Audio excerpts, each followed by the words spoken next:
મારું નામ જિગ્નેશભાઈ મધુભાઈ ભોઈ, ગામ મોટા માણગા, તાલુકો વઘઈ, જિલ્લો ડાંગ. હું નવયુવા ખેડૂત છું.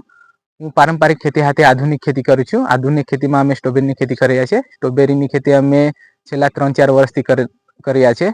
અમે સ્ટ્રોબેરીનું વેચાણ લોકલ આહવા અને હોલસેલ માર્કેટ અમદાવાદ, રાજકોટ અને વડોદરામાં કરતા છે. બાગાયત શાખા તરફથી સ્ટ્રોબેરીના ખેતી પાછળ અમને 75% સબસિડી મળતી છે.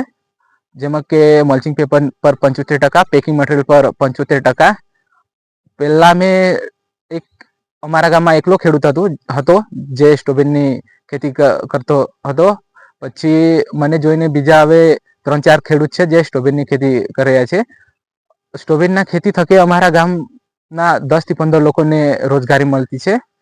અને ડાંગના યુવા છે જે બહાર જઈને રોજગારી મેળવે અને જે પલાયન કરે, તો ડાંગના યુવા માટે એક મેસેજ છે કે તમે ડાંગમાં રહો અને ડાંગની વાતાવરણને જાણો અને ખેતી ક્ષેત્રે આગળ આવો. કેમ કે ખેતી એક ડાંગની રીઢની હડ્ડી કહેવાય. કેમ કે આખી જીડીપી ડાંગની ખેતી પર જ ડિપેન્ડ કરે. જ્યાર સુધી ખેતીમાં પરિવર્તન આવશે નહીં, ત્યાર સુધી ડાંગમાં પરિવર્તન આવશે નહીં.